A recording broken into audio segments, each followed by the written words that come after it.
This is a film about thermionic valves, and more particularly, about how they are made. You're no doubt familiar with this, an essential component of your radio or television receiver. And with this, its conventional representation in a circuit diagram. This particular valve is a pentode, and you will recognize its various parts: the envelope, the heater, the cathode, the control grid, the screen grid, the suppressor grid, and the anode. Now let's look at the actual parts and see how they're assembled into a complete valve. This is one form of cathode. It is a flat nickel tube, coated on the outside with an emissive material, a mixture of the oxides of barium and strontium.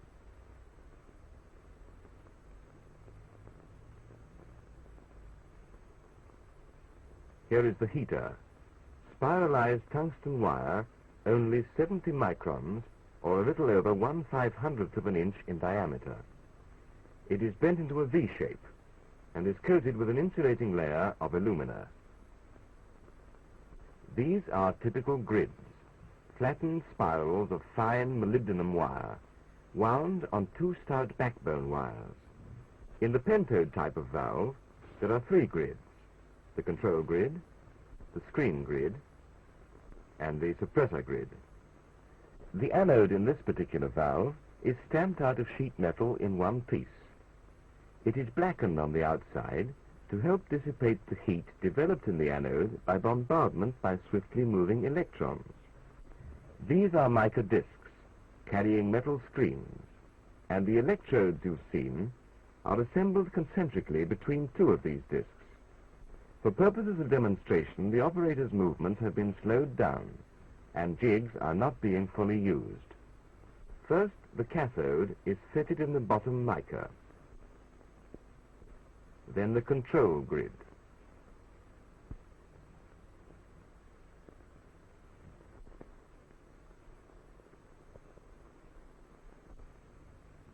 The screen grid is next.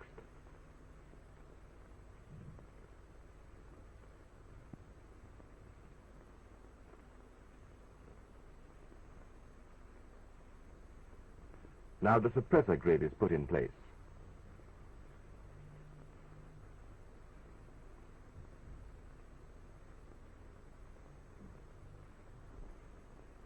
The anode is added.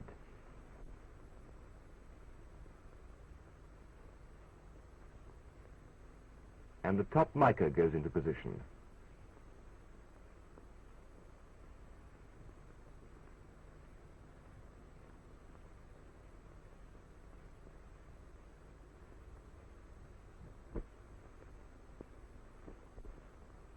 After fitting one or two more small components, the valve assembly is ready to be mounted on its base. The base is a glass disc holding 9 connecting pins to plug the valve into the set, and 9 corresponding wires to which the various electrodes are connected. The glass base is made up from these components: a short length of glass tubing and these connecting wires. The connecting wires are made in 3 parts. First, the valve pin. Secondly, the connecting wire. And between them, a short length of metal, which has the same overall coefficient of expansion as the glass, and which therefore makes a good airtight seal where the wires pass through the glass. Now look at the finished base again. You will see that the wires are cut and bent to the exact positions to receive the lower end of the various electrodes. Now assembly and base are fitted in a jig, where they are held in the correct position so that they can be joined by spot welding.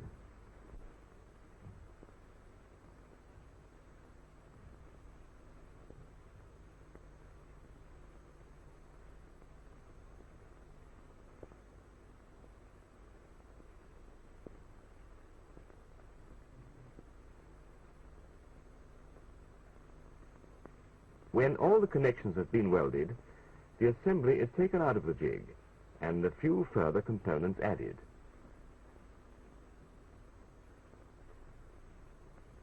The heater is threaded through the cathode tube and its ends welded to appropriate wires in the base.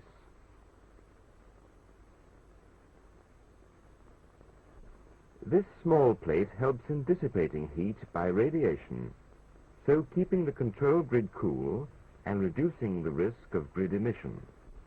It will be welded on the control grid backbone wires just here. This gauze cylinder acts as an electrostatic screen.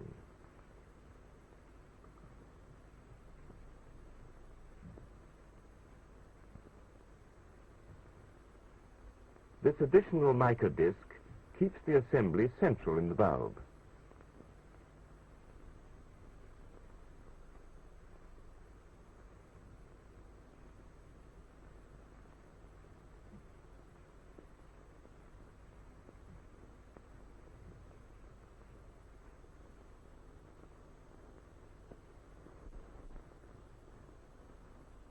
The getter, which contains a small quantity of chemical material that is evaporated after the valve has been pumped, combining with the small remaining traces of gas, so perfecting the vacuum. The getter plate which carries the getter. It is mounted at the top of the assembly and serves not only to support the getter, but also to prevent the getter material condensing on the valve electrodes.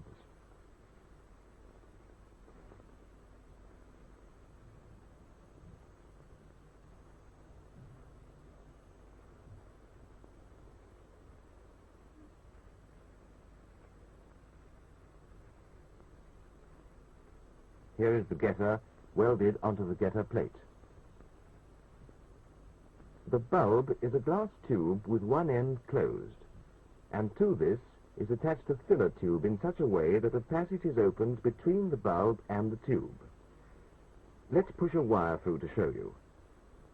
It's through the filler tube that the air is withdrawn from the valve during the pumping operation.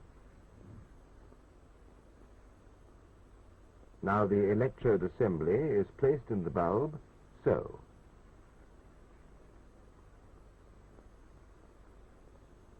The junction between the base and the bulb is then heated, so that the two glass surfaces fuse together. The valve is then plugged into the pumping machine. The air is removed, and the valve sealed off, leaving a short pip at the top, which is the remains of the pumping tube. The dark area on the inside of the bulb is due to the firing of the getter. Now let's go to the factory to see the valves actually being made. Of course, it isn't merely a matter of making just one valve having the required characteristics. Huge quantities must be produced, and each valve must give exactly the same performance. To control quality right from the beginning, production